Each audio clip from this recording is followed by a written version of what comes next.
again to our educational channel. Today in this video we will do practice sentences of one of the most important topics of English grammar, that is direct and indirect speech. Before doing practice sentences, let me tell you, direct indirect speech के ऊपर मैंने detail में already videos बनाए हुए हैं जिसमें मैंने direct से इनडायरेक्ट में चेंज कैसे किया जाता है उसके रूल्स मैंने इन डिटेल सिखाए हुए हैं। तो आप मेरे चैनल के प्लेलिस्ट में अगर आप जाके देखोगे तो ग्रामर फॉर ऑल में आपको डायरेक्ट इनडायरेक्ट स्पीच से रिलेटेड 4 वीडियोस मिलेंगे। 4 टाइप के सेंटेंसेस होते हैं जिन्हें हम डायरेक्ट से इनडायरेक्ट में चेंज करते हैं।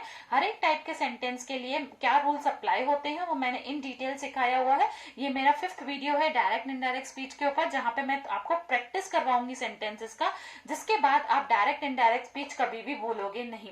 तो आप आइए ये वीडियो स्टार्ट करते हैं। वीडियो स्टार्ट करने से पहले अगर आप मेरे चैनल पे स्टिल न्यू हैं और पहली बार विजिट कर रहे हैं तो आप प्लीज मेरे चैनल को सब्सक्राइब कर दीजिए ताकि मेरे आने वाले वीडियोस के नोटिफिकेशंस आपको मिलते रहे। इस हफ्ते में हम राइटिंग स्किल्स पार्ट कवर करने वाले हैं स्टैंडर्ड 12 के टेक्स्ट बुक का, ठीक है, और ड्रामा सेक्शन भी हम कंप्लीट करने वाले हैं इसी वीक में। तो आप चैनल सब्सक्राइब कर दीजिए ताकि आपको नोटिफिकेशंस मिलते रहे। आइए हम क्विकली स्टार्ट करते हैं इस वीडियो को।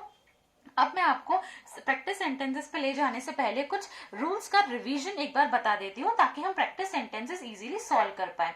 मैंने आपको ये डिटेल जो वीडियोस बनाए हुए हैं उसका लिंक मैंने डिस्क्रिप्शन बॉक्स में भी दिया हुआ है, आप जाके चेक कर सकते हैं। Remove inverted commas. Remove inverted commas ये सबसे पहला रूल है। अगर हम डायरेक्ट से इनडायरेक्ट में चेंज करते हैं तो हमें इन्वर्टेड कॉमर्स रिमूव करने होते हैं, ठीक है। उसके बाद डायरेक्ट से इनडायरेक्ट में चेंज करने के टाइम पे डायरेक्ट स्पीच में जो कॉमा दिया जाता है उसके जगह पे हम लिखते हैं दैट, ठीक है। कुछ टेंस में चेंजेस होता है, मतलब अगर क्वेश्चन डायरेक्ट स्पीच का प्रेजेंट टेंस में दिया हुआ है तुम्हें तो आप वही इनडायरेक्ट स्पीच में पास्ट टेंस में चेंज करोगे। और प्रोनाउन में भी कुछ चेंजेस होते हैं, वो हम प्रैक्टिस के टाइम पे ज्यादा इजीली समझेंगे। पहले के वीडियोस में मैंने प्रोनाउन से रिलेटेड डिटेल में टेबल में समझाया हुआ है, ठीक है। आइए हम प्रैक्टिस सेंटेंस स्टार्ट करते हैं।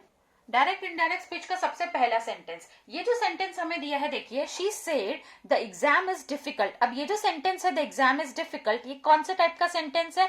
एक असर्टिव टाइप का सेंटेंस है, ठीक है। इसी तरीके से और 3 टाइप के सेंटेंसेस होंगे असर्टिव के साथ। एक असर्टिव है, इंपरेटिव, इंटरोगेटिव एंड एक्सक्लेमेटरी। ये 4 तरीके के सेंटेंस कैसे डायरेक्ट में डायरेक्ट से इनडायरेक्ट में चेंज करना है वो हम सीखेंगे, ठीक है। तो ये चारों रूल्स अप्लाई होंगे जो मैंने आपको अभी दिखाए थे। कैसे अप्लाई होंगे देखो, शी सेड तो सेम ही आएगा, यहाँ पे हम लिखेंगे शी और यहाँ पे आएगा सेड। शी सेड कॉमा के जगह पे हम लिखेंगे दैट। शी सेड दैट, ये इन्वर्टेड कॉमास हम नहीं लगाएंगे, ठीक है। 2 रूल्स हमने अप्लाई किए, इन्वर्टेड कॉमास को रिमूव कर दिया और कॉमा के जगह पे दैट लगाया। टेंस चेंज करेंगे, मतलब ये प्रेजेंट टेंस में है तो इसका पास्ट क्या होगा? वॉज। सब्जेक्ट इसमें चेंजेस इन प्रोनाउन, तो प्रोनाउन नहीं दिया गया है। द एग्जाम वॉज डिफिकल्ट, ठीक है। She said that the exam was difficult, ये हमारा आंसर है। ओके, नेक्स्ट सेंटेंस देख लेते हैं। He said I am living in Paris. He said comma के जगह पे क्या आएगा? That. I का प्रोनाउन क्या चेंज होगा? ही में चेंज हो जाएगा, ठीक है। अगर यहाँ पे शी होता तो ये शी में चेंज हो जाता। प्रेजेंट टेंस है तो हम क्या करेंगे? Past tense was. Living in Paris same आएगा, ठीक है। तो ये हमने असर्टिव सेंटेंस को डायरेक्ट से इनडायरेक्ट में चेंज किया। असर्टिव सेंटेंस एक ऐसा सेंटेंस होता है जो इन्फॉर्मेशन देता है, सिंपल सा इन्फॉर्मेशन दिया जाता है, ठीक है। जैसे इसमें इन्फॉर्मेशन दिया कि मैं पेरिस में रहती हूँ, इसमें इन्फॉर्मेशन दिया एग्जाम डिफिकल्ट था। आपको कोई काम करने के लिए नहीं कहा गया है, ना ही कोई क्वेश्चन पूछने के लिए बोला है, ना ही एक्सक्लेमेटरी साइन है। तो ऐसे सेंटेंस को जो ना क्वेश्चन पूछता है ना आपको फीलिंग एक्सप्रेस करता है, जस्ट इन्फॉर्मेशन देता है, सिंपली उसे हम असर्टिव सेंटेंस बोलते हैं, ठीक है। नेक्स्ट एग्जाम्पल पे आते हैं असर्टिव सेंटेंस के। देखिए क्या लिखा हुआ है, they said comma they have taken exercise. तो इसका आंसर क्या आएगा? दे सेड कॉमा के जगह पे हम लिखेंगे दैट, ठीक है। दे सेम रहेगा प्रोनाउन, हैव को हैड में चेंज करेंगे। प्रेजेंट टेंस है, हमने इसको पास्ट में चेंज किया, हैड डाला है, ठीक है। They had taken exercise. Next है हमारा he said I was walking alone, ठीक है। तो कॉमा के जगह पे हमने क्या यूज किया? दैट। आई को चेंज किया प्रोनाउन ही, और वॉज को इधर वॉज नहीं आएगा, इधर हैड आएगा, हैड बीन। ओके, ये मैंने क्यों मिस्टेक किया? आपको ध्यान में देने के लिए कि सिर्फ प्रेजेंट को पास्ट नहीं करेंगे, पास्ट को भी पास्ट परफेक्ट में चेंज करेंगे, और पास्ट परफेक्ट के लिए हेल्पिंग वर्ब हमें यूज करना होता है हैड। क्लियर है? तो रूल्स के अकॉर्डिंग ये हमने चारों रूल्स लगा के किया कैसे एक असर्टिव सेंटेंस को डायरेक्ट से इनडायरेक्ट में चेंज किया जाता है। अब मैं आपको बताऊं, ये रूल्स के दो एक्सेप्शंस है। कौन से वाले रूल के दो एक्सेप्शन है? थर्ड रूल के, जिसमें ये है कि टेंस को चेंज करना रहता है हमें। पास्ट टेंस को प्रेजेंट को पास्ट में चेंज करना होता है, and past into past perfect tense. So there are two exceptions to this rule, changes in tense. What are those exceptions? Number one is when reported verb is given to you in present tense. जब reported verb present tense में आएगा, दिया जाएगा, जैसे यहाँ पे says है। अब तक हम जितने sentences कर रहे थे ना, वहां पे said दिया हुआ था, बट यहाँ पे says है, मतलब reported verb हमें present tense में दिया गया है। तो इस केस में आप tense change नहीं करोगे, मतलब may का might नहीं करोगे, present का present ही रखोगे आप। तो इसका आंसर क्या आएगा? Michael says that, Michael says, second rule लगेगा दैट, और इन्वर्टेड कॉमास हटाना। ये तो दो रूल्स मैंने लगा दिया। प्रोनाउन का भी लगेगा, आई में, आई के जगह पे आएगा ही में गो देयर। सिर्फ मैंने थर्ड रूल नहीं लगाया टेंस वाला। क्लियर? क्यों नहीं लगाया? क्योंकि ये एक्सेप्शन है, अगर सेज आता है तो हमें उस केस में टेंस चेंज नहीं करना है। ठीक है। दूसरा एक्सेप्शन क्या है जहां पे हमें टेंस चेंज नहीं करना होता है? जब यूनिवर्सल ट्रुथ हमें दिया जाएगा, जब यूनिवर्सल ट्रुथ दिया जाएगा, मतलब ऐसी सच्चाई जिसको आप और मैं चेंज नहीं कर सकते, ह्यूमन बीइंग चेंज नहीं कर सकते, जैसे earth revolves around the sun. ठीक है। दूसरा, sun rises in the east, इसको आप चेंज नहीं कर सकते, सन ईस्ट से ही राइज होता है और होता रहेगा, तो आप इसको पास्ट टेंस में चेंज नहीं करोगे। इसका आंसर आएगा सीमा सेड, सेड सेम लिखेंगे हम, कॉमा के जगह पे दैट। सन राइजेस का राइज नहीं होगा, sun rises in the east. ठीक है। इस तरीके से ये दो एक्सेप्शंस हैं। नेक्स्ट है हमारा इंपरेटिव सेंटेंस। कैसे एक इंपरेटिव सेंटेंस को आप चेंज करोगे डायरेक्ट से इनडायरेक्ट में? बहुत ही सिंपल है ये। वही 4 रूल्स लगेंगे, उनमें एक माइनर चेंज होगा। जो हम सेकंड रूल लगा रहे थे कॉमा के जगह पे दैट, अब यहाँ पे हम कॉमा के जगह पे टू लगाएंगे, जैसे मैंने आपको रूल्स में समझाया था। तो यहाँ पे आएगा ही। अब मैं आपको बता दूं कि इंपरेटिव सेंटेंस क्या होता है क्विकली। एक ऐसा सेंटेंस जिसमें आपको कोई एक्टिविटी दिया जाता है करने के लिए, आपसे रिक्वेस्ट होता है या ऑर्डर दिया जाता है, कमांड दिया जाता है। यहाँ पे वो बोल रहा है प्लीज मुझे मदद करो, तो ये रिक्वेस्ट किया जा रहा है, तो सेड की जगह पे हम क्या लिखेंगे? रिक्वेस्टेड। ठीक है। ऐसे सेंटेंसेस को, रिक्वेस्ट और ऑर्डर वाले सेंटेंसेस को हम इंपरेटिव सेंटेंस बोलते हैं। ही रिक्वेस्टेड, कॉमा के जगह पे आएगा to, he requested to help. Please वापस नहीं लिखेंगे क्योंकि आपने रिक्वेस्टेड ऑलरेडी लिखा हुआ है। Please help him, he requested to help him. ठीक है। नेक्स्ट है teacher said to him do not waste time. तो यहाँ पे टीचर एडवाइस देगी, या ऑर्डर्ड भी लिख सकते हो। टीचर एडवाइज्ड हिम, ठीक है, teacher advised him to not to waste time. Teacher advised him not to waste time. Okay.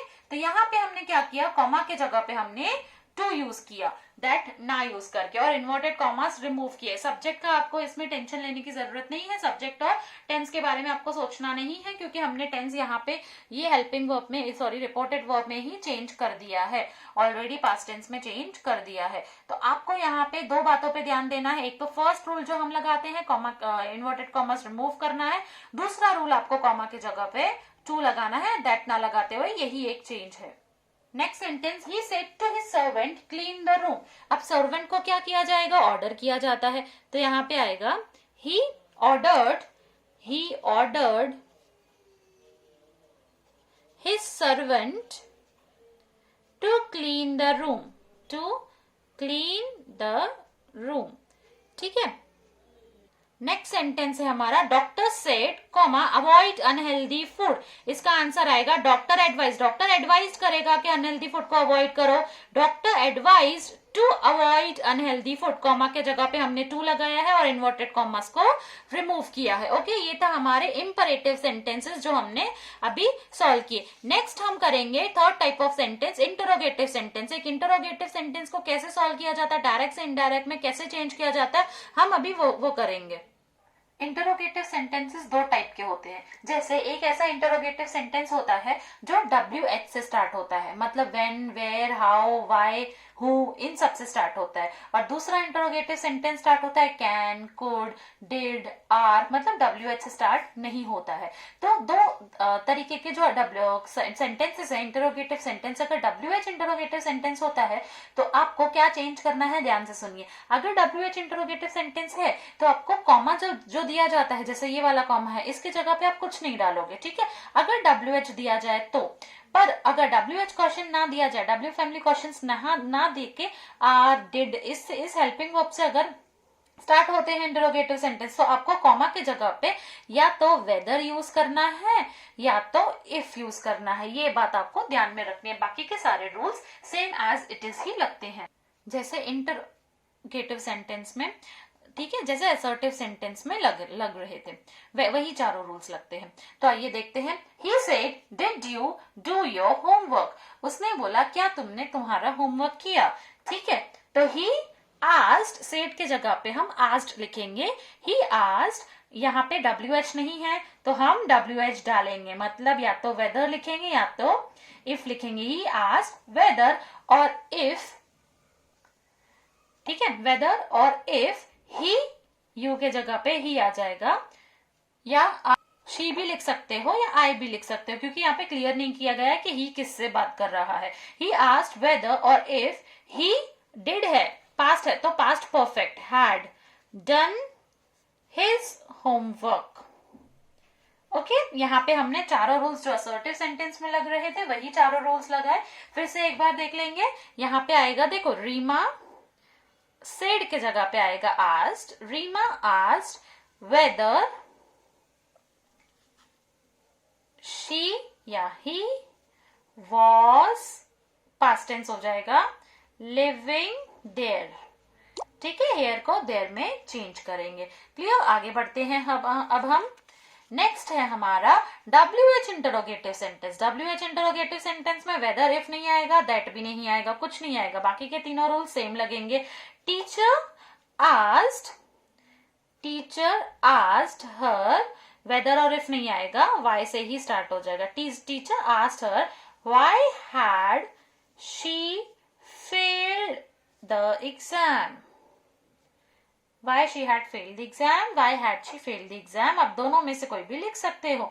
The student said, यहाँ पे the student questioned या student asked, ठीक है, student asked how, can का क्या हो जाएगा, could, how could he या how he could buy that book, okay. तो ये हमने किया इंटरोगेटिव सेंटेंस को डायरेक्ट से इनडायरेक्ट में चेंज। एक दो और एग्जांपल देख लेते हैं। She said are they waiting for me, तो यहाँ पे शी आस्क्ड आ जाएगा, ओके, कॉमा की जगह पे whether, they were waiting for him या her, okay.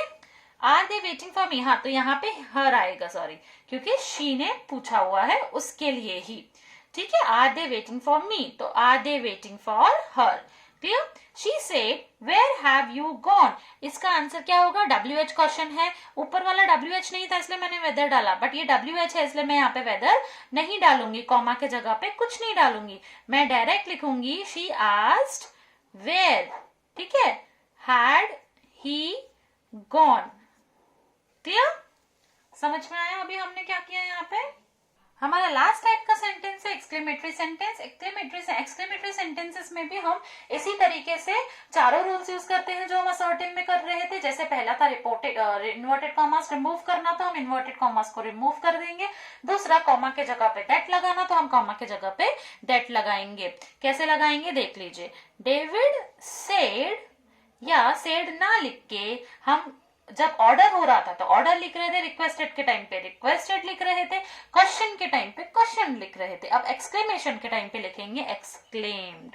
David exclaimed with surprise, वो सरप्राइजिंगली बोल रहा है ना, हाउ इंटेलिजेंट यू आर, तो यहाँ पे आप फीलिंग भी एक्सप्रेस करोगे। डेविड एक्सक्लेम्ड विथ सरप्राइज या David exclaimed him with surprise that how intelligent he was.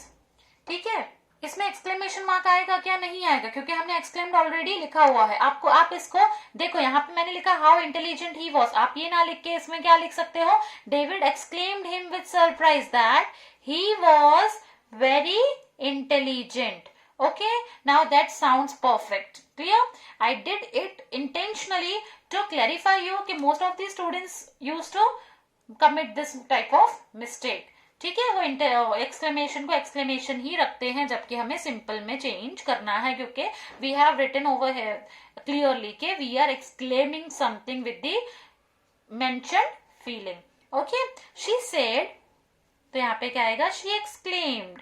यहाँ पे लॉस्ट माई पर्स, तो दुखी होके बोला है, शी एक्सक्लेम्ड विथ सोरो that she had lost her purse. Past है तो पास्ट परफेक्ट। क्लियर? ये था हमारा एक्सक्लेमेटरी सेंटेंस, जिसको हमने डायरेक्ट से इनडायरेक्ट में चेंज किया। नेक्स्ट हम देखेंगे the last examples exclamatory sentence के, जिससे एक्सक्लेमेटरी सेंटेंस आपको और भी क्लियर हो जाएगा। He said hurray I won the game. ये खुश होके कोई भी बोलेगा कि मैं गेम जीत गया, तो ही एक्सेड के जगह पे आएगा exclaimed with Joy. He exclaimed with Joy that he had won the game. Okay, had लिखा है मैंने क्योंकि पास्ट है, तो हमने इसको पास्ट परफेक्ट में चेंज किया है। he exclaimed with sorrow alas I failed the unit test। कोई फेल होगा तो वो दुखी होके बोलेगा, इसीलिए मैंने लिखा है exclaimed with sorrow। he exclaimed with sorrow that he had failed the unit test। I को मैंने चेंज किया, प्रोनाउन को चेंज किया, और मैंने पास्ट को पास्ट परफेक्ट में चेंज किया। तो ये था हमारा प्रैक्टिस सेंटेंसेस डायरेक्ट से इनडायरेक्ट स्पीच में। अगर आपको कोई और टॉपिक चाहिए, और टॉपिक का प्रैक्टिस चाहिए, तो आप मुझे कमेंट करके बता सकते हैं। आज का अगर आपको ये वीडियो समझ में आया तो आप प्लीज इसे लाइक कीजिए और मुझे कमेंट करके बताइए कि आपको कौन सा और टॉपिक की नीड है, तो I will come up with that video. आप ये वीडियो अपने फ्रेंड्स के साथ भी शेयर कर सकते हैं। Feel free to subscribe my channel. Thank you so much for watching.